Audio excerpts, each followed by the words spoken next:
Hello friend, नमस्कार। तो इस वीडियो में क्लास 10th मैथ जो चैप्टर नंबर 14 है प्रायिकता, उसको कराने वाला हूँ। यदि आप प्रायिकता के प्रश्नों को अच्छे तरीके से सीखना चाहते हैं, समझना चाहते हैं, तो वीडियो को स्टार्टिंग से देखना पड़ेगा, क्योंकि सबसे पहले हम बताएंगे बेसिक, बेसिक के बाद बताएंगे एग्जाम्पल, एग्जाम्पल के बाद बताएंगे एक्सरसाइज। ठीक, तो वीडियो को स्टार्टिंग से जरूर देखिएगा अगर आप सही तरीके से सीखना चाहते हो तो। चलिए समझिए, तो प्रायिकता होती क्या है। जब घटना की अनिश्चितताओं को अंकगणितीय रूप में निरूपित किया जाता है तो उसे प्रायिकता कहते हैं। और प्रायिकता को प्यारे बच्चों पीई से लिखा जाता है। ठीक है, अब यहाँ पे सबसे पहले लिखिए जो पहला सूत्र होता है, पहले इसके जो सूत्र है पहले उनको लिख लीजिए, बाद में हम आपको समझा देंगे। तो जो हमारा पहला सूत्र है, तो यहाँ पे लिखेंगे पीई बराबर अनुकूल परिणाम। ये पीई प्रायिकता होती है। ठीक, प्रायिकता बराबर होता है अनुकूल परिणाम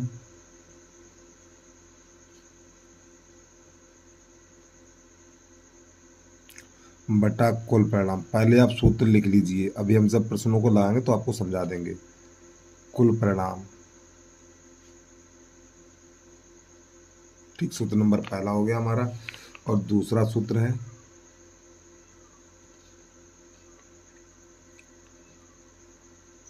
पीई प्लस पीई बराबर बनते को समझो, लिख लो आप। ये होने की घटना होती है और ये ना होने, देखो यहाँ पे पीई लिखा हुआ, ये प्रायिकता हो गई। अब इसके बाद पीई, यहाँ पे ई पे ऊपर बार लगा हुआ है। ठीक है, तो ये होने की प्रायिकता होती है और ये ना होने की प्रायिकता होती है। तो होने की प्रायिकता ना होने की प्रायिकता का मान एक होता है।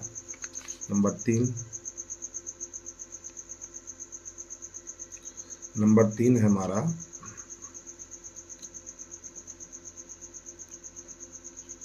जो प्रायिकता होती है, जो प्रायिकता होती है वो एक के बराबर और एक से छोटी, जो प्रायिकता होती है एक के बराबर और एक से छोटी, और जीरो के बराबर और जीरो से बड़ी होती है। जो प्रायिकता हमारी होती है, जो प्रायिकता होती है जीरो, जीरो के बराबर और जीरो से बड़ी, लेकिन एक के बराबर और एक से छोटी होती है। ये ध्यान रखिएगा आप लोग। चाहो तो यहाँ पे एक लाइन लिख दें, इसको हिंदी में लिख दें। प्रायिकता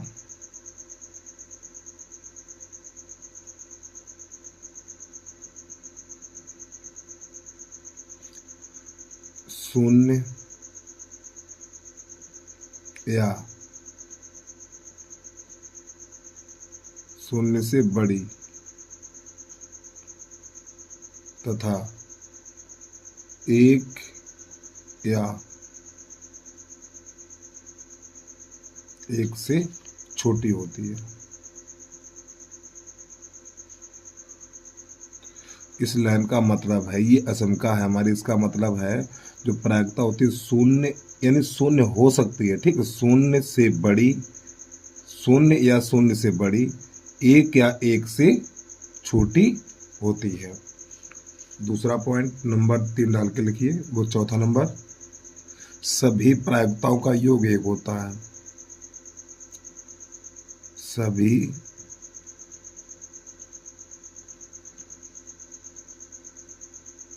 सभी प्रायिकताओं का योग एक होता है। अब आप नोट कर लीजिए। ठीक है, सभी प्रायिकताओं का योग एक होता है। अब इसके बाद अगला पॉइंट है हमारा, अब आपको बताने वाले निश्चित और अनिश्चित घटना।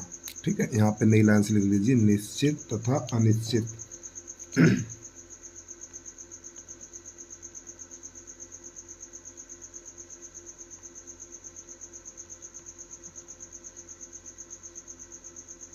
निश्चित अर्थात संभव,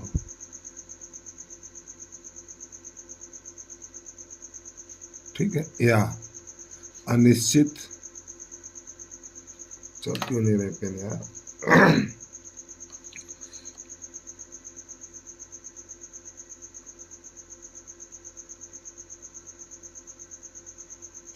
और कोष्टक में असंभव।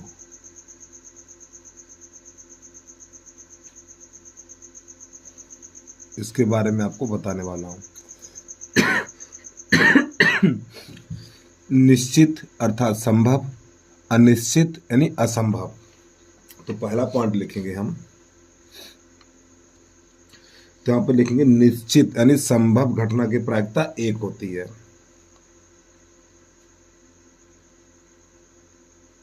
निश्चित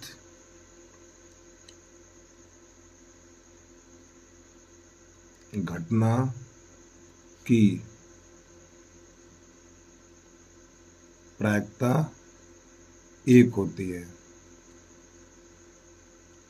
ठीक है। नंबर 2,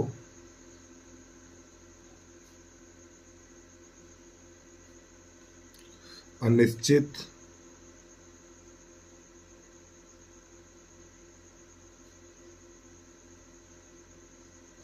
घटना की प्रायिकता 0 होती है। अब प्यारे बच्चों, यहाँ पे निश्चित और अनिश्चित बता दें ये क्या चीजें हैं, इसको थोड़ा समझ लीजिए। ठीक है, थोड़ा समझिए। जैसे कि मान लो एक बना रहे बेटा थैला, ये एक हमारा एक थैला है। ठीक है, और इस थैले में कुछ गेंदे हैं। जिसे मान के चलिए ये हमारे पास है 5 लाल गेंदे हैं, 1 2 3 4 और ये 5। अब इसमें 3 नीली गेंदे हैं, 1 2 और ये 3। समझो, ये थैला है, इस थैले में टोटल गेंदों की संख्या कितनी है? 1 2 3 4 5 6 7 8। ठीक है, लाल गेंदें कितनी है? 5 लाल गेंदें हैं और 3 नीली गेंदें हैं। अब इसके माध्यम से समझिए प्रश्नों को कैसे हल करते हैं। ठीक, पर इसका बेसिक है बता रहा हूँ, ध्यान समझिएगा। तो पहले एक प्रश्न बना लिया हमने, एक थैले में 5 लाल गेंदें हैं तथा 3 नीली गेंदें हैं। तो वही लिखा हुआ है इसमें, देखिए 5 लाल गेंदें हैं और 3 नीली गेंदें हैं। तो प्रश्न नंबर पहला है, लाल गेंद की प्रायिकता ज्ञात कीजिए। लाल गेंद की प्रायिकता ज्ञात कीजिए। तो सबसे पहले यहाँ पर इसका हल लिख लें। तो प्यारे बच्चों, यहाँ पे कुल गेंदें कितनी है? 1 2 3 4 5 6 7 8 गेंदें। तो यही हो जाता है हमारा कुल परिणाम। क्या हो जाता है? कुल परिणाम। जो सूत्र में लिखा है ना, देखो कुल परिणाम, ये क्या हो जाता है? कुल परिणाम हो जाता है। तो यही होता है बेटा हमारा कुल परिणाम। ठीक है, तो यहाँ पे लिख लीजिए लाल गेंद बराबर कितनी है? 5 है। और नीली गेंदें बराबर, नीली गेंदों की संख्या कितनी है? 3 है। तो इनको सबको जोड़ेंगे तो कुल गेंदें, कुल गेंदें कितनी है? 5 3 8। तो यही हो जाएगा हमारा कुल परिणाम। तो प्रश्न नंबर पहला है, लाल गेंद की प्रायिकता ज्ञात कीजिए। तो हमारे पास लाल गेंदें हैं कितनी? 5 हैं। तो यहाँ पे लिखेंगे पी रेड, आर बना देना, ई की जगह पे यहाँ पे आर बना देना है। पी रेड बराबर, यानी कि जो प्रायिकता हमारी होती है अनुकूल परिणाम बटा कुल परिणाम, तो ये हमारा कहलाएगा अनुकूल परिणाम जिसकी प्रायिकता पूछी जाती है। तो 5 और बटा और भाई रेड गेंद की प्रायिकता निकाल रहे हैं। और लाल गेंदें हैं कितनी? 5 हैं। तो 5 ये हो गया अनुकूल परिणाम, ये नीचे वाला हो जाता कुल परिणाम। ठीक, 8। तो पहला आंसर आ गया हमारा। तो नंबर 1 डाल लीजिए ऐसे करके। नंबर 2 में पूछा नीली गेंद की प्रायिकता कितनी है? नीली गेंद की, तो यहाँ पे पी वैल्यू लिख लीजिए। ठीक है, ऐसे करके बी बना लीजिए, एक ही अच्छा लिखा जाएगा। और नीली गेंदें हैं कितनी? 3 है। नीली गेंदें कितनी? 3 है। तो यहाँ पे क्या लिखना आपको? 3 बटा 8। 3 अनुकूल परिणाम है और 8 कुल परिणाम है। तो ये हो गया हमारा प्रश्न नंबर पहला कंप्लीट। अब इसके बाद मैंने एक पॉइंट लिखाया था, सभी प्रायिकताओं का योग 1 होता। तो यहाँ पे बेटा प्रायिकताएं कितनी है? 3 है, सॉरी 2 प्रायिकताएं हैं। एक लाल गेंद की प्रायिकता है और एक नीली गेंद की प्रायिकता है। तो इन दोनों का योग 1 होता है। इन दो कितनी भी प्रायिकताएं निकालिए सभी का योग 1 होगा। तो इन दोनों को जोड़ेंगे तो देखो 5 बटा 8 प्लस 3 बटा 8। ठीक है, हर समान है। तो जब हर समान है तो अंश जुड़ जाएंगे, तो 8 बटा 8 ये कट के 1 निकलेगा। तो हमने जो पॉइंट लिखाया है सभी प्रायिकताओं का योग 1 होता है। अब इसके बाद मैंने आपको ये भी बताया निश्चित घटना की प्रायिकता 1 होती है और अनिश्चित घटना की प्रायिकता 0 होती है। ये निश्चित और अनिश्चित है क्या, इसको समझ लीजिए। ठीक है, देखो समझो। जैसे मैंने ये कहा इस थैले में अच्छा दो प्रकार की गेंदें हैं, इस थैले में दो प्रकार की गेंदें हैं, लाल और नीली। और मैंने कहा बेटा इस थैले में से काली गेंद निकालो, इस थैले में से काली गेंद निकालो, इस थैले में से काली गेंद निकालो। अब इसमें काली गेंद है, इस थैले में आप ये बताइए काली गेंद है, नहीं है, तो यही कहलाती है अनिश्चित घटना। तो इसकी प्रायिकता क्या होती है, शून्य होती है, यानी असंभव है भैया, इसमें लाल वो काली गेंद है नहीं, तो काली गेंद कहाँ से निकालेंगे, तो कह दो सर इसमें काली है ही नहीं, तो ये घटना होगी असंभव अर्थात अनिश्चित। तो इसकी प्रायिकता क्या होती है, शून्य होती है। या हम बोल दें इसमें से हरी गेंद निकालो, तो हरी गेंद की घटना क्या है, अनिश्चित है, यानी कि असंभव है, इसमें है ही नहीं, तो वो उसकी प्रायिकता क्या हो जाएगी, जीरो हो जाएगी। तो अनिश्चित घटना की प्रायिकता शून्य होती है और निश्चित घटना की प्रायिकता एक होती है। ठीक है, ये ध्यान रखिए आप लोग। अब आ जाइए थोड़ा आगे बढ़िए, इसमें क्या आपको समझा दें हम। अब यहाँ से उदाहरण नंबर पहला देखिए आप लोग। उदाहरण नंबर पहला हमारा कह रहा एक चित्त प्राप्त करने की प्रायिकता ज्ञात कीजिए, एक चित्त प्राप्त करने की प्रायिकता ज्ञात कीजिए जब एक सिक्के को एक बार उछाला जाता है, साथ ही एक पट प्राप्त करने की प्रायिकता ज्ञात कीजिए। अब प्यारे बच्चों यहाँ पे होता क्या थोड़ा समझिए। जब एक सिक्के में दो होते हैं, एक सिक्के के दो पहलू होते हैं, एक सिक्के के दो पहलू होते हैं, एक होता है हमारा चित्त, एक होता है चित्त जिसे हम हेड कहते हैं, HEAD, ठीक, हेड, और एक होता है पट, एक होता है पट, ठीक, जिसे टैल कहते हैं, समझिएगा। यानी एक सिक्के के दो पहलू होते हैं, एक होता है चित्त और एक होता है पट। जब एक सिक्के को एक बार उछालेंगे, ध्यान समझिएगा आप लोग, कुल परिणाम, ठीक है, एक सिक्के को एक बार उछालेंगे तो 2 पे घात 1, तो कुल परिणाम कितने होंगे, 2 होंगे। एक सिक्के को जब एक बार उछालेंगे तो उसके परिणाम 2 होंगे, या तो चित्त होगा या फिर पट होगा। जब एक सिक्के को 2 बार उछालेंगे, एक सिक्के को 2 बार उछालेंगे तो उसके जो कुल परिणाम होंगे वो 4 होंगे। एक सिक्के को 3 बार उछालेंगे, एक सिक्के को 3 बार उछालेंगे तो उसका परिणाम होगा 8। एक सिक्के को 4 बार उछालेंगे हम, ठीक है, तो उसका परिणाम कितना होगा, 16 होगा। इसी प्रकार ये बढ़ता चलता है। लेकिन क्लास 10th में फर्स्ट ईयर में क्या एक सिक्के को 3 बार उछाला जाता है, 4 बार उछाला जाता है, लेकिन हाई स्कूल में सिर्फ एक सिक्के को एक ही बार उछाला जाएगा। ध्यान रखिएगा आप लोग, एक सिक्के को एक ही बार उछाला जाएगा। तो बेटा हमारे जो परिणाम होंगे ये हमारा है सिक्का, मान के चलिए आप, इस सिक्के को एक बार उछाला गया, प्यारे बच्चों, इस सिक्के को एक बार उछाला गया तो इसके 2 ही पहलू आएंगे, या तो चित्त आएगा या फिर पट आएगा हमारा, ठीक, या तो चित्त आएगा या फिर पट आएगा। यानी कि यहाँ पे लिख लो हेड, यहाँ पे लिख लो टैल। अब इसके कुल परिणाम कितने हो गए, 1, 2। जब एक सिक्का एक बार उछाला जाता है तो उसके कुल परिणाम होते हैं 2, तो यहाँ पे लिख दीजिए कुल परिणाम, कुल, और कुल परिणाम क्या क्या आ सकता है, या तो हेड आ सकता है या फिर टैल आ सकता है, ठीक है, हेड कामा टैल, इस प्रकार। अब आगे देखिए इसमें क्या कह रहा है प्रश्न, शुरुआत में बोला एक चित्त प्राप्त करने की प्रायिकता, चित्त प्राप्त करना है आपको, तो यहाँ पे लिखना है P चित्त, यानी चित्त को क्या लिखेंगे, हेड, P हेड बराबर, तो 1/, अनुकूल परिणाम कितने, 1, 2 हैं तो 2 लगाएंगे। देखो भाई चित्त एक ही तो बार आया, चित्त 1 आया तो चलिए 1 लिखेंगे, और कुल परिणाम कितना 2 है तो 1/2 हो गया। फिर इसके बाद आगे लास्ट में दूसरी लाइन में ये भी बोल रहा है, साथ ही पट प्राप्त करने की प्रायिकता ज्ञात कीजिए। पट की प्रायिकता निकालनी है तो नंबर 2 डाल के लिख लीजिए, तो PE पट, यानी कि T बना दीजिए। अब ये बताओ पट कितनी बार आया, एक ही बार आया है, यहाँ पर देख सकते हैं पट हमारा एक ही बार आया, तो क्या लिखना है आपको, 1/2 लिखना है। तो उदाहरण नंबर हमारा पहला हो गया कंप्लीट, ठीक। अब इसके बाद अगला देखिए उदाहरण नंबर 2।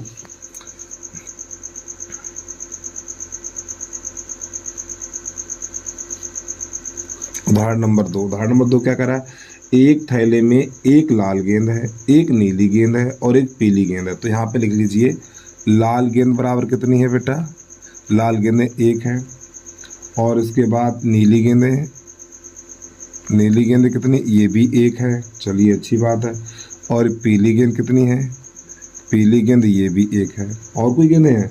ठीक। अब सभी एक साइज की हैं। कृतिका बिना थैले के अंदर झांके इनमें से एक गेंद निकालना चाहती है, तो नंबर 1 पहले यहाँ पे क्या करेंगे, कुल परिणाम। तो कितनी गेंदें हो उस थैले के अंदर, कुल कितनी गेंदें हो गई? 3 गेंदें हो गई।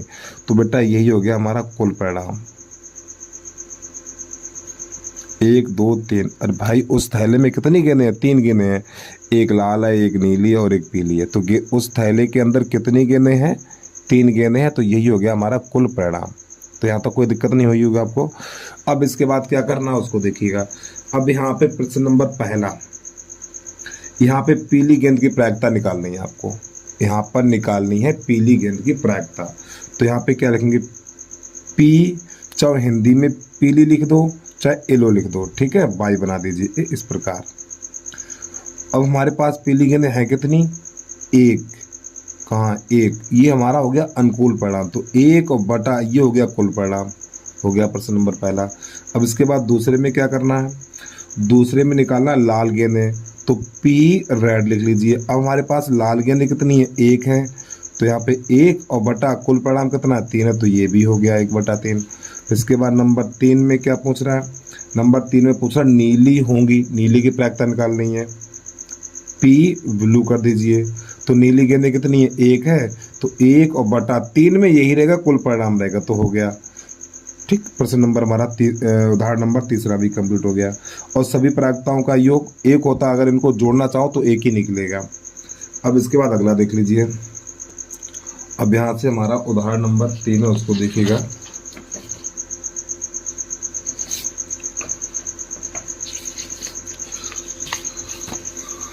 उदाहरण नंबर 3,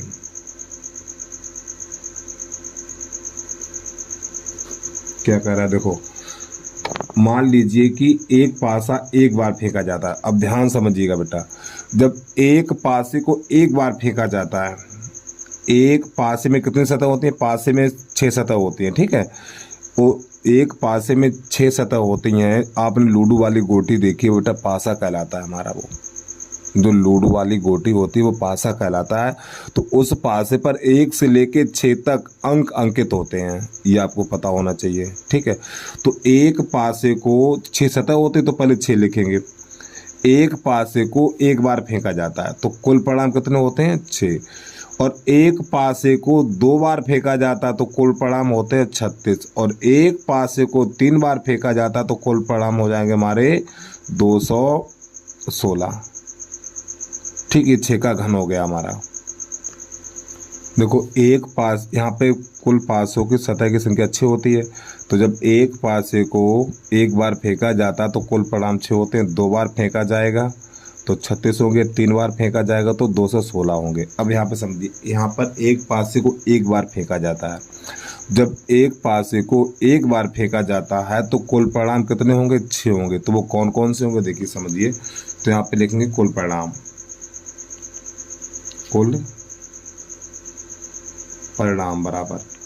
तो पासे पर 1 से लेके 6 तक अंक अंकित होते हैं। पहला, दूसरा, तीसरा, चौथा, पांचवा, छठा, बस इतना। ये हमारा हो गया कुल परिणाम। जब एक पासे को एक बार फेंका जाएगा तो कुल परिणाम हो जाएंगे 6। अब प्रश्न नंबर पहला इसका देखिएगा, 4 से बड़ी। तो यहाँ पर ये PE बराबर, प्रश्न कह रहा है 4 से बड़ी प्राप्त होने की प्रायिकता ज्ञात क्या है। तो देखो 4 से बड़ी संख्या कौन सी है बेटा? 4 से बड़ी ये 2 ही तो है। तो आपको क्या करना है? 2/6, क्योंकि ये टोटल 6 है। 1 2 3 4 5 6 का भाग लगेगा। तो इसको हल कर दीजिए। 2 1 2, 2 2 4, तो 1/2, ठीक। ये प्रश्न नंबर पहला हमारा कंप्लीट हो गया। अब दूसरा समझिए, दूसरा क्या कह रहा है। दूसरा कह रहा है यहाँ पर 4 से छोटी या उसके बराबर, 4 से छोटी या उसके बराबर, यानी अब ये संख्या लेनी है हमें, ये वाली। ये कितनी है? 4 से छोटी या उसके बराबर, यानी 4 भी हमें ले लेना है। तो PE बराबर हमें लिखना, ये कितनी संख्या होंगे? 4 होंगे। तो 4/6, 2 से काटिए, 2 3 2 दूनी 4 और 2 3 6, तो इसका निकलेगा 2/3, इस प्रकार, ठीक है। तो ये प्रश्न नंबर दोनों हमारे कंप्लीट हो गए हैं। अब इसके बाद आगे देखिएगा, प्रश्न नंबर उदाहरण नंबर 4 है हमारा, उसको देखिए। तो यहाँ पे हमारा उदाहरण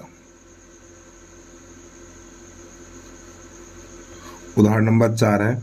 इसमें कह रहा अच्छी प्रकार से फेंटी गई 52 पत्तों की एक गड्डी में से एक पत्ता निकाला जाता है, जिसकी प्रायिकता परिकलित कीजिए कि यह एक, ठीक है, एक, यानी प्रश्न नंबर पहला है एक इक्का होगा और एक इक्का नहीं होगा। अब यहाँ पे समझिए मेरी बात को भाई, देखो प्यारे बच्चों, ये है हमारी ताश की गड्डी, ठीक है।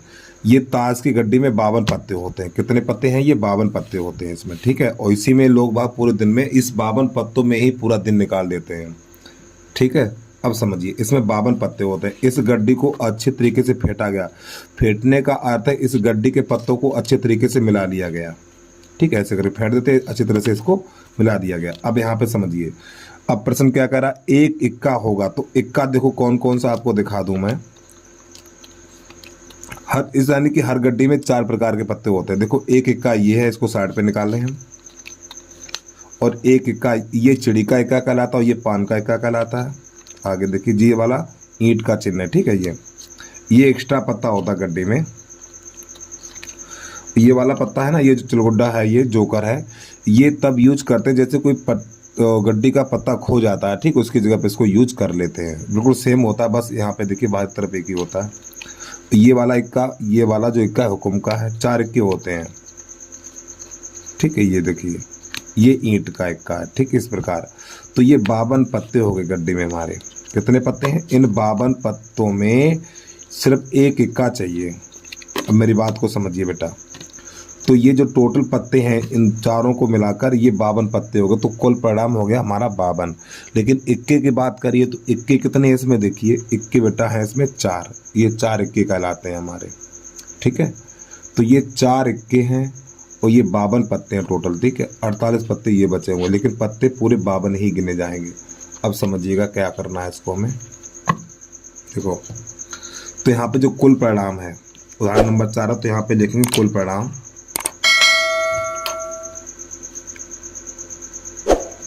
कुल परिणाम हमारी ताश की गड्डी होती है, उसमें 52 पत्ते होते हैं। तो कुल परिणाम हो गया 52। तो प्रश्न नंबर पहला है हमारा, पहला एक इक्का होगा। तो इक्का होते कितने हैं? इक्का बेटा होते हैं 4, अभी मैंने आपको दिखाया था। तो यहाँ पे लिख लो PE, इक्का की प्रायिकता पूछिए तो 4 बटा लिखेंगे 52। क्या लिखेंगे? 4 बटा 52 लिखेंगे। अब इसको काटेंगे, 4 एकन 4 और 4 एकन 4, 4 तियो 12। तो एक इक्का होने की प्रायिकता हो जाएगी 1/13, 1/13। फिर इसके बाद इसमें अगला है नंबर 2। नंबर 2 में कह रहा है एक इक्का नहीं हो, एक इक्का नहीं हो, ये कह रहा है। और एक ही जगह पे आप ए भी बना सकते हो, ठीक है। ए बना दो, कोई दिक्कत नहीं है, चाहे ए बना दो। तो ये इक्का होने की प्रायिकता थी। अब हमें ज्ञात करना इक्का ना होने की प्रायिकता। तो देखिए एक सूत्र मैंने आपको बताया था, ये A4 यानी इक्का, ये इक्का होने की प्रायिकता है और ये इक्का ना होने की प्रायिकता है। तो बराबर एक सूत्र होता है। मैंने पीछे आपको बताया था ये होने की प्रायिकता एक, यहाँ पर कहाँ चला गया पेज वो, देखो ये रहा, ये देखो ये होने की प्रायिकता और ये ना होने की प्रायिकता बराबर क्या होता है? एक होता है। तो वहाँ यहाँ पर हमने इक्का लिख लिया, यानी इक्का होने की प्रायिकता और ना होने की प्रायिकता। तो बेटा इसका मान कितना है? देखो इसका मान निकाल चुके 1/13। तो यहाँ पे लगा दीजिए 1/13 प्लस P ना होने की प्रायिकता बराबर 1। अब 1/13 को इधर लाएंगे तो P ना होने की प्रायिकता बराबर 1 और माइनस 1/13। तो PE बराबर इसमें से घटाएंगे तो 13 एकन 13, तो ये हो जाएगा 13 माइनस 1/13। तो PA तो कितना हो जाएगा? ये निकलेगा हमारा 12/13। ये इसका आंसर निकल के आ गया।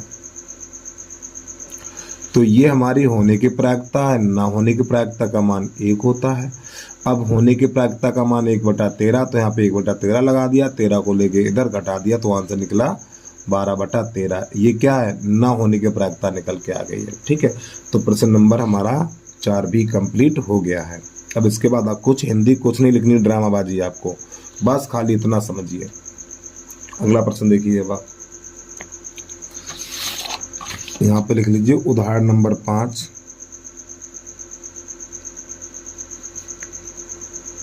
चलिए समझिए, उदाहरण नंबर 5 कह रहा है हमारा, दो खिलाड़ियों संगीता और रेशमा, संगीत यानी दो खिलाड़ी संगीता और रेशमा टेनिस का एक मैच खेलते हैं। ज्ञात कीजिए संगीता द्वारा मैच जीतने की प्रायिकता। देखो संगीता द्वारा मैच जीतने की प्रायिकता, तो पी संगीता कर लीजिए, ठीक है, पी संगीता बराबर 0.62। तो रेशमा के जीतने की प्रायिकता ज्ञात करनी है, रेशमा के जीतने की प्रायिकता ज्ञात करनी है, पी आर बराबर इसको ज्ञात करना है। तो प्यारे बच्चों सभी प्रायिकताओं का योग 1 होता है, ठीक है। तो यहाँ पे क्या करेंगे, इन दोनों को जोड़ेंगे, तो यहाँ पे लिखेंगे P S plus P R और बराबर 1। सभी प्रायिकताओं का योग 1 होता है। यहाँ पे 2 प्रायिकताएं हैं तो इनका योग कितना होगा, 1 होगा। अब देखो पी यानी संगीता जीतने की प्रायिकता 0.6 है, तो यहाँ पे लगा दी 0.62 और प्लस यहाँ पे पी आर बराबर 1। आर क्या है, आर है आपकी रेशमा। अब इसको उधर भेजिए तो पी आर बराबर हो जाएगा 1 माइनस 0.62, और जिस संख्या में दशमलव नहीं होता है तो प्यारे बच्चों उसका दशमलव लगा लेते हैं पीछे। तो 1 में से इसको हटाना, तो 1.00 कर सकते हैं, तो 0.62 इधर बचेगा 0, तो घटा दीजिए, यहाँ पे बचेगा 8, यहाँ पर रह गया 9 और 9 में से 6 जाएगा 3 और दशमलव यहाँ बचेगा 0। तो इसकी जो प्रायिकता निकाल, यानी कि जो रेशमा की जीतने की प्रायिकता है वो कितनी है, 0.38। तो ये लो प्रश्न नंबर 5 भी कंप्लीट हमारा हो गया। अब इसके बाद प्रश्न नंबर यानी उदाहरण नंबर 6 देखिएगा, उदाहरण नंबर 6 कैसे हल करते हैं। और प्यारे बच्चों यदि आप यूट्यूब चैनल पर पहली बार आए तो भैया यूट्यूब चैनल को सब्सक्राइब करके बेल आइकन घंटी को प्रेस कर लीजिए, और कमेंट में आपको जरूर बताना है वीडियो कैसा लगा है, ठीक। और प्रत्येक बच्चा सब्सक्राइब कर ले, भैया सब्सक्राइब का कोई रुपया आपसे नहीं लगता है। वीडियो को लाइक कर लो, यूट्यूब चैनल को सब्सक्राइब नहीं किया है तो सब्सक्राइब कर लीजिए, इसका कोई आपसे रुपया नहीं लगता है। चलिए भाई समझिए, उदाहरण नंबर 6 देखिए। उदाहरण नंबर 6 हमारा, सविता और हमीदा 2 मित्र हैं जिसकी प्रायिकता है कि दोनों, प्रश्न नंबर पहला है, एक के जन्मदिन यानी दोनों के जन्मदिन भिन्न भिन्न हो। प्रश्न नंबर पहला है दोनों के जन्मदिन भिन्न भिन्न हो, फिर दोनों का जन्मदिन एक ही हो, ठीक है। इसकी प्रायिकता ज्ञात करनी, तो समझिएगा भाई। तो यहाँ पे क्या लीप वर्ष को छोड़ते हुए, अब देखो यहाँ पे लीप वर्ष होती है हमारी 366 दिन की और साधारण वर्ष होती है 365 दिन की। तो प्रश्न कह रहा लीप वर्ष को छोड़ दीजिए, तो लीप वर्ष को छोड़ देंगे तो बचेगी साधारण वर्ष, क्योंकि वर्ष हमारी 2 प्रकार की होती हैं, एक लीप वर्ष होती है और एक साधारण वर्ष होती है। तो 2 वर्षों में से लीप वर्ष छोड़ देंगे तो बचेगी साधारण वर्ष। तो यहाँ पे लिखेंगे साधारण वर्ष बराबर 365 दिन, और प्यारे बच्चों यही हो जाएगी हमारी क्या, ये हो जाएगा कुल परिणाम। तो प्रश्न नंबर पहला है इसका, पहले में कह रहा है, कहाँ चला गया, यानी जन्मदिन भिन्न भिन्न हो, जन्मदिन भिन्न भिन्न हो, तो यहाँ पे लिखेंगे अनुकूल परिणाम, नई लाइन से लिखेंगे अनुकूल परिणाम।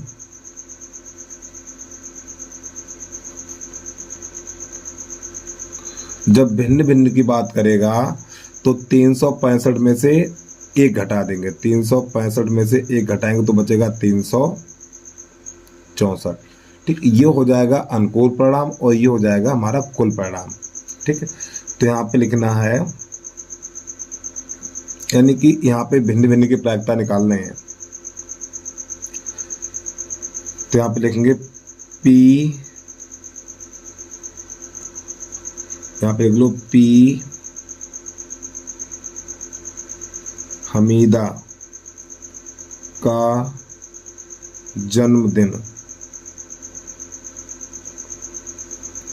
सविता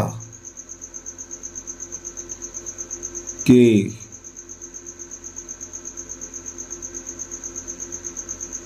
जन्म दिन से भिन्न है, ठीक है। तो इसी के सामने लिखना है बराबर 364/365। ठीक है। अब इसके बाद नंबर दूसरा लिखेंगे। नंबर 2 में क्या करना है आपको? नंबर 2 में कह रहा है का जन्मदिन एक ही दिन हो। जन्मदिन एक ही दिन हो तो देखो सभी प्रायिकताओं का योग एक होता है, तो समझिएगा। तो यहाँ पे एक सूत्र होता है P1 डे,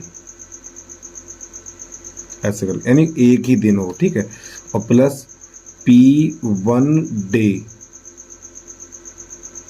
डे बाई बना दीजिए। ठीक है, DAY बना दीजिए। ये एक ही दिन हो और ये एक दिन ना हो, इस पर अगर बार लगा दो, देखो P1 डे यानी एक ही दिन हो और ये P इस पर बार लगा दो तो एक दिन ना हो, तो इसका मान क्या हो गया? एक हो गया हमारा। अब देखो एक ही दिन हो तो इसका तो मान ज्ञात करना 1 डे, इस प्रकार एक ही दिन हो। ठीक है।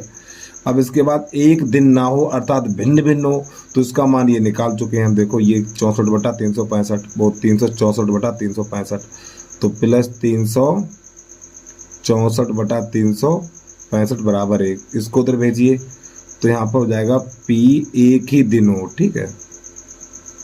अरे यार DAY बराबर कितना हो जाएगा? 1 - 364/365 घटा दीजिए, इसका ऐसे में करिए तो 365 - 364 और बटा 365 घटाएंगे तो आंसर निकल के आ जाएगा 1/365। तो ये इस प्रकार आपको करना होगा। तो जल्दी से नोट कर लीजिए। अब प्रश्न नंबर 8 देखिए। अभी 7 नंबर बचा हुआ, उसको देखिएगा आप लोग 7 नंबर कैसे करना है। तो 7 नंबर लिख लीजिए आप लोग।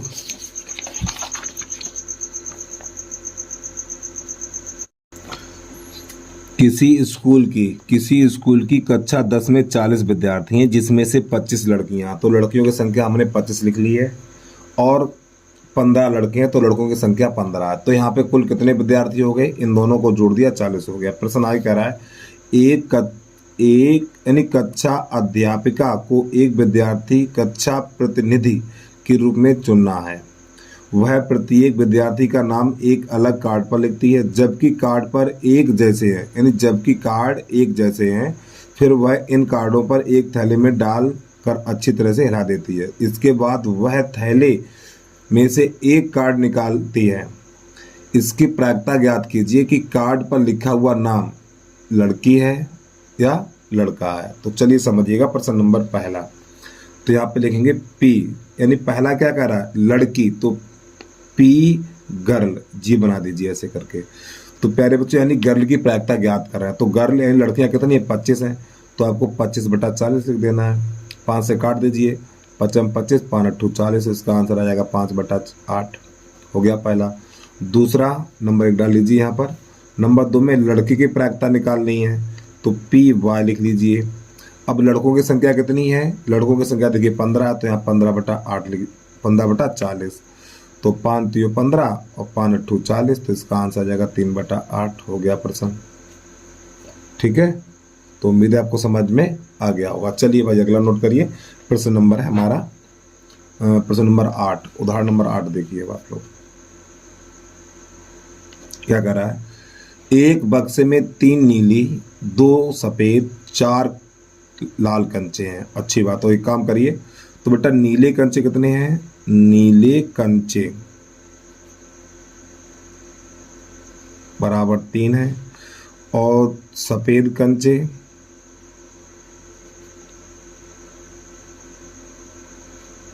दो हैं और लाल कंचे बराबर 4 हैं।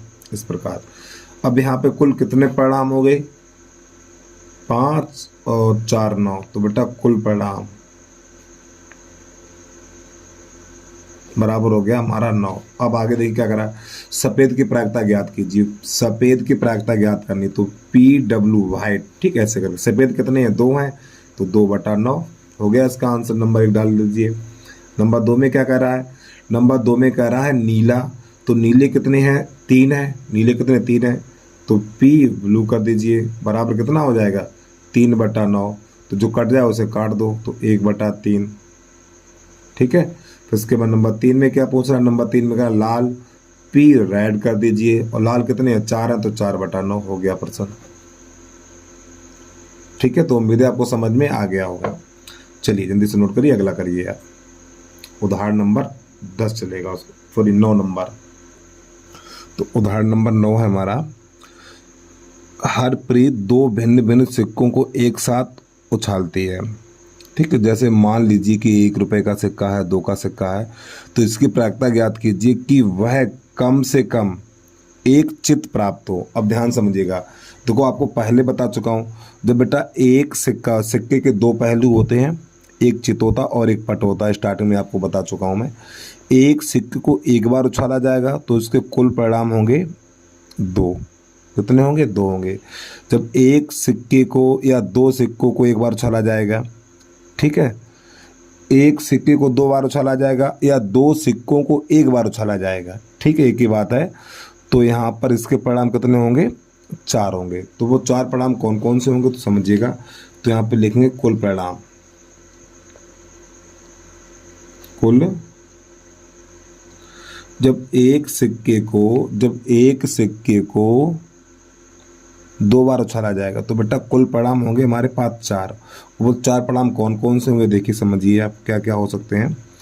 एक तो होगा हेड और हेड, ठीक है, फिर इसके बाद टेल टेल, फिर हेड टेल, कॉमा लगा लीजिए बीच में, फिर इसके बाद टेल और हेड। इस प्रकार ये हमारे कुल परिणाम हो गए। अब प्रश्न यहाँ पे ये कह रहा है वह कम से कम एक चित्त प्राप्त हो, तो कम से कम एक चित्त, ठीक है, तो यहाँ पे लिख लेना है आपको, कम से कम एक चित्त, कम से कम एक चित्त, यानी एक चित्त तो आना ही चाहिए। अब देखो यहाँ पे चित्त है इसमें, तो ये नहीं है, इसमें टेल टेल है, ठीक, इसमें चित्त नहीं आएगा, तो कम से कम एक तो होना चाहिए। तो यहाँ पे देखो इसमें आएगा हेड हेड, उसके बाद हेड टेल, फिर उसके बाद टेल और हेड। तो देखो कम से कम एक तो होना चाहिए, ज़्यादा हो कोई दिक्कत, कम से कम एक होना चाहिए, एक होना बहुत ज़रूरी है। तो देखो एक चित्त इसमें है, एक चित्त इसमें, और एक इसमें 2 चित्त हैं, तो यही ठीक हो जाएगा। तो इसकी प्रायिकता लिखनी है पी बराबर, ये कितने हो गए, 1 2 3 और बटा कितने हैं, 4 है। तो इसका आंसर आ गया 3/4। बस आपको इसमें इतना खाली कर देना है। तो जल्दी से नोट करिए। अब इसके बाद प्रश्न नंबर देखिए 10, उसको कैसे करते हैं, वीडियो को बैक करके देख लीजिए। यानी उदाहरण नंबर बेटा 10 है, तो यहाँ पे लिख रहा है एक म्यूजिकल चेयर खेल में जो महिला संगीत बजा रही थी उसे सलाह दी गई कि वह संगीत प्रारंभ करने के बाद 2 मिनट, देखो यहाँ पे 2 मिनट, बेटा 2 मिनट हो जाएगा हमारा कुल परिणाम। तो यहाँ पे लिखेंगे कुल परिणाम बराबर हो जाएगा 2 मिनट के अंदर कभी भी संगीत बंद कर दे, ठीक, अच्छी बात है। इसकी प्रायिकता ज्ञात कीजिए कि संगीत प्रारंभ होने के पहले आधे मिनट, संगीत प्रारंभ होने के आधे मिनट के अंदर बंद हो जाए। तो देखो आधे मिनट के अंदर बंद हो जाए, तो ये बेटा हो गया हमारा अनुकूल परिणाम। क्या लिखेंगे, अनुकूल परिणाम बराबर 1/2। तो इसकी प्रायिकता ज्ञात करनी, तो आप लिख लीजिए पीई बटा सूत्र क्या था, अनुकूल परिणाम बटा कुल परिणाम। तो अनुकूल परिणाम 1/2 और कुल परिणाम कितना 2 है। तो जिसके नीचे कुछ नहीं उसके नीचे 1 कर लो, तो ये चीज़ जाती है ऊपर और ये चीज़ आती है यहाँ पर, तो कितना हो जाएगा 1/2, 2 4 हो जाएगा इसका उत्तर।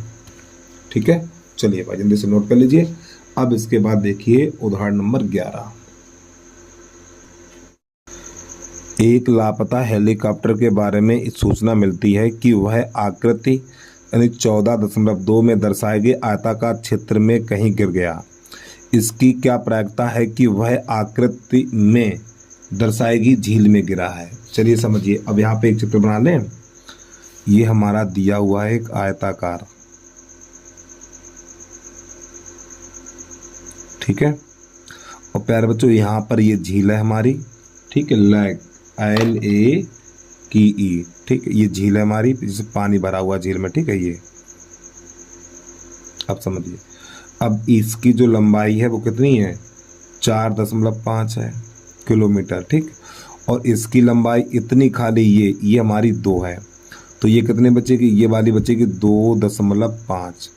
अब इसके बाद इसकी लंबाई 9 है, ठीक, यहाँ से लेके यहाँ तक ये 9 है, और इसके बाद यहाँ से लेके यहाँ तक ये वाली हमारी है 6। तो जब ये 6 है तो ये कितने बचेगी, 3 बचेगी।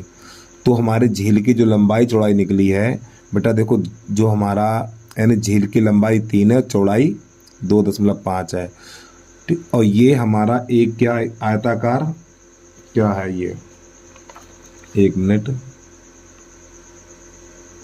ये आयताकार कोई क्षेत्र है, ठीक है, ये आयताकार क्षेत्र है, उसके पास में ही एक झील है।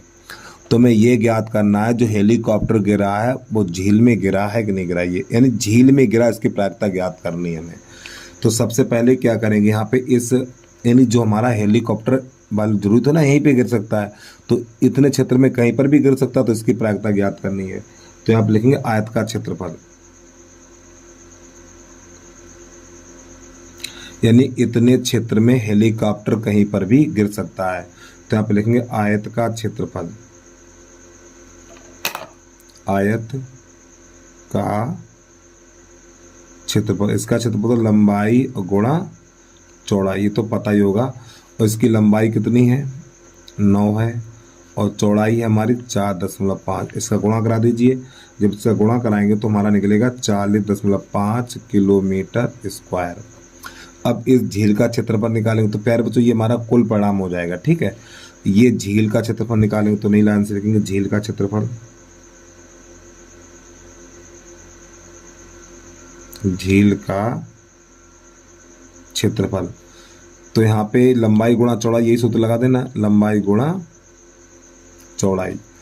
तो इसकी लंबाई कितनी है, लंबाई है 3 और चौड़ाई है 2.5, तो निकलेगा हमारा 25×3=75 किलोमीटर स्क्वायर। अब इसकी प्रायिकता ज्ञात कीजिए, PE बराबर, ठीक। हमें ये प्रायिकता ज्ञात करनी है कि जो हेलीकॉप्टर है वो हमारा झील में है, तो झील का क्षेत्रफल कितना है 7.5, तो 7.5, और इसके बाद वो आयत का क्षेत्रफल कितना है 40.5, तो यहाँ पे 40.5 कर दीजिए इस प्रकार। अब यहाँ पे दशमलव से पीछे एक अंक है, यहाँ पर भी एक है, यहाँ पर भी एक है, तो एक काम करिए, देखो जब दशमलव से पीछे अंक समान हो दशमलव हट जाएगा हमारा, तो ये बचेगा 75/405। अब इसको काट दीजिए 5 से, तो ये हो जाएगा हमारा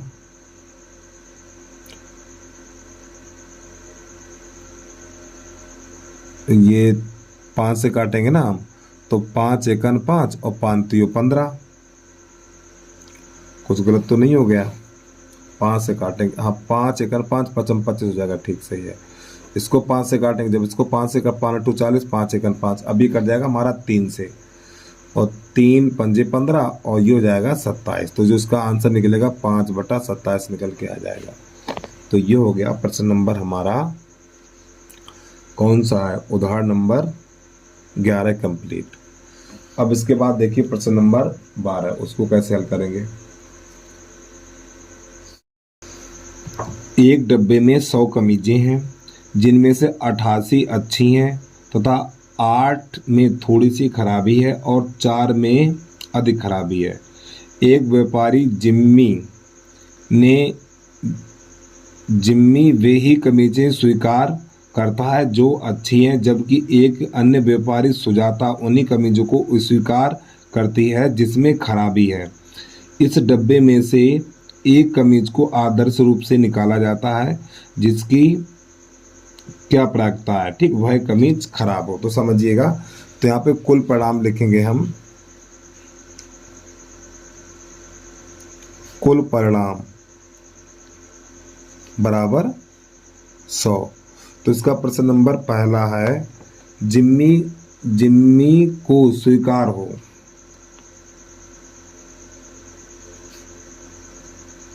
जिम्मी को स्वीकार हो। तो P, इसको कौन सी कमीजें स्वीकार है बताओ कितनी हैं, PE कर लीजिए, ठीक है, बराबर। तो जिम्मी को कितनी कमीजें स्वीकार है देखिए, यानी एक जिम्मी व्यापारी कमीजें स्वीकार करता जो अच्छी हैं, वो अच्छी कमीजों को स्वीकार करता है बेटा, अच्छी कमीजों को स्वीकार करता। तो अच्छी कमीजें कितनी है देखिए किताब में, 88 हैं। तो आपको क्या करना है, 88/100 कर देना और 4 से कर दीजिए कटापिट्टी। तो 4 दूनी 8, 4 दूनी 8, तो ये हो जाएगा 25। तो इसका आंसर निकलेगा 22 अरे भाई जो जिम्मी है वो अच्छी कमीजें स्वीकार करता है, ठीक है। तो कितना हो जाएगा, 22/25 हो जाएगा इसका आंसर। अब इसके बाद आगे क्या कर रहा है, और देखो पॉइंट में निकाला, चाहे पॉइंट में निकाल दो, चाहे आप यही कर देना, ठीक है, पॉइंट में मत निकालो, इतना ही कर दो, कोई काटेगा नहीं आपका। अब इसके बाद नंबर 2 में क्या कर रहा है, नंबर 2 में कर रहा है स्वीकार, वो सुजाता को स्वीकार हो। तो सुजाता को कौन से स्वीकार है, देखो बेटा जो सुजाता है उन्हीं कमीजों को आविष्कार, वो क्या नाम है, आविष्कार करती है, यानी पसंद नहीं करती जिसमें अधिक खराबी है। तो अधिक खराबी किस में है, 4 कमीजों में है। अधिक खराबी किस में है, 4 कमीजों में। तो उनको यानी उनको स्वीकार नहीं करती है वो, ठीक, जिसमें 4, जो हमारी 4 अधिक कमीजें खराब है उनको वो स्वीकार नहीं करती है। तो किसको स्वीकार करती है, तो देखो यहाँ पर लिखेंगे PE बराबर 88 तो अच्छी हैं, और इसके बाद जो कम खराब है 8 उनको, ठीक है, और 4 को नहीं स्वीकार करती है, और बटा यहाँ पे 100 लिखेंगे। तो ये हो जाएगा हमारा 96/100। इसको काट दीजिए 4 से, जब इसको 4 से काटेंगे तो ये हो जाएगा हमारा 4 दूनी 8, 4 चौक 16, और ये हो जाएगा हमारा 25। तो इसका आंसर निकलेगा 24/25 इतना, ठीक है। चलिए भाई जल्दी से नोट कर लीजिए। अब आ जाइए प्रश्न नंबर 13 पे, उसको कैसे करते हैं जरा इसको देखिएगा। प्रश्न नंबर 13 देखिए अब आप लोग,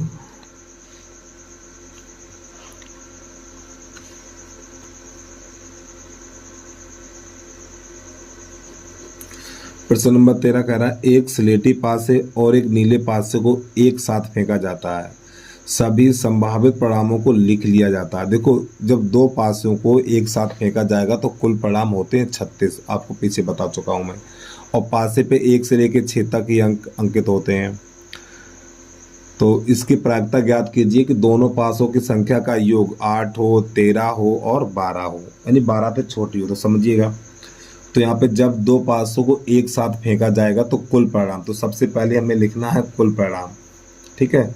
तो ध्यान समझिएगा आप लोग, 1 1 11 12 13 14 15 और ये 16।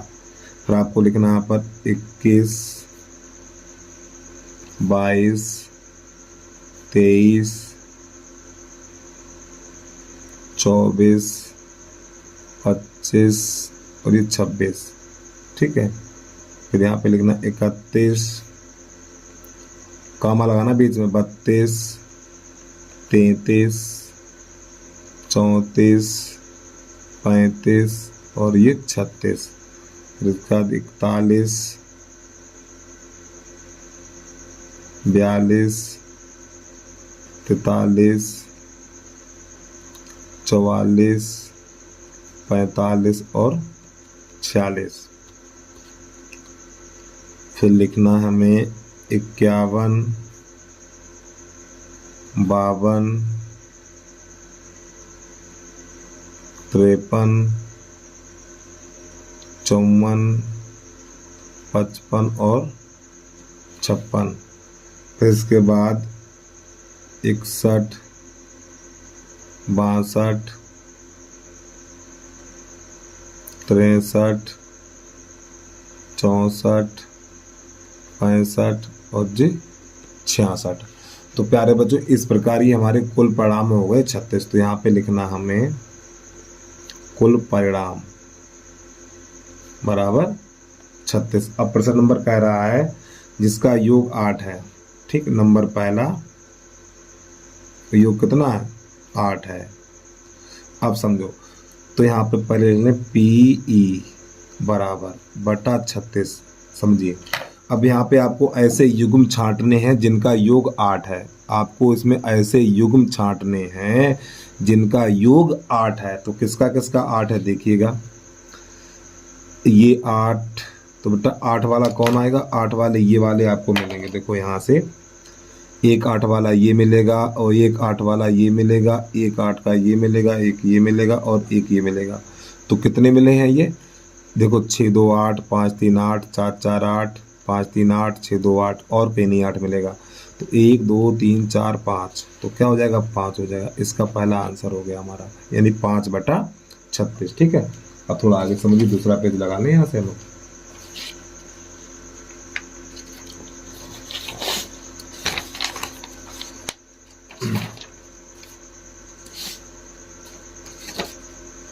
पेज भी तो नहीं मिल रहे हैं। हाँ ठीक है, अब इसके बाद इसका तीसरा उसको देखिएगा, और चाहो तो आप यहाँ पे लिख भी सकते हो, इसके सामने लिख लो 8 योग किसका है, 2, 6 3, 5 4, 4 5, 3 और 6, 2। तो ये अनुकूल परिणाम कितने हमारे 4 हैं, कितने हैं 1 2 3 4 5 है, तो 5/36 हो जाएगा।